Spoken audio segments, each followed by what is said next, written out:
मुंबईत पोलीस भरतीसाठी राज्याच्या कानाकोपऱ्यातून हजारो मुलं आली आहेत आणि इथं त्यांना अनेक गैरसोयींना सामोरं जावं लागतंय। भर पावसामध्ये या मुलांचं रनिंग घेतलं जातंय, ज्यामध्ये मैदानामध्ये घसरून अनेक मुलं जखमी सुद्धा होतात। तसंच दिलेल्या वेळेमध्ये त्यांचं फिजिकल होत नाहीये, त्यामुळे उपाशीपोटी ही मुलं धावताना दिसतात। रात्री 2-2 वाजेपर्यंत रनिंग घेतलं जात असल्याचं सुद्धा दिसून येते।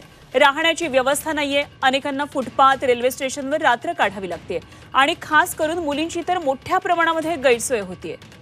भंडाऱ्याहून पोलीस भरतीसाठी आलेल्या अशाच काही मुलींशी बातचीत केली आहे आमचे प्रतिनिधी कृष्णास पाटील यांनी।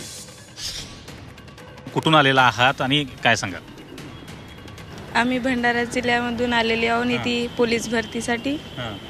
ओके, परंतु अनेक मुलींची गैरसोय होताना पाहायला मिळते। त्याचबरोबर पोलीस भरतीचं जे वेळापत्रक आहे ते देखील पाळलं जात नाही आहे। काय नेमकी माहिती आहे? जे भरती म्हणजे हॉल तिकीटवर जो टाईम दिला आहे त्या टायमाला भरती होत नाही आहे।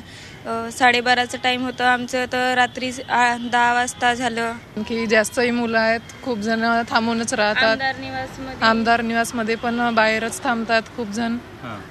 आणखी आणि पावसाला तरी पण घेत आहेत, पावसाला तरी पण घेऊन राहिले आहेत आणि एका वेळेस जास्त जण सोडून राहिले आहेत। ज्यांच्याजवळ आमदार निवासची पास आहे त्यांची सोय म्हणजे राहण्याची सोय होत आहे, पण व्यवस्था बरोबर नाही आहे।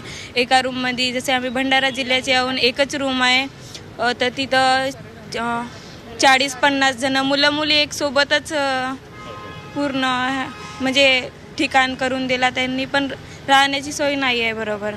पंखे वगैरे म्हणजे जे वॉशरूम वगैरे आहेत ते, खाण्याची सोय नाही। ज्या टाइम दिलाय त्याच टाइमावर भरती घ्यायला पाहिजे, कारण मुलं ज्या टाइमासाठी दिला राहते त्याच टाइमावर जातात आणि उपाशी वगैरे राहावं लागते।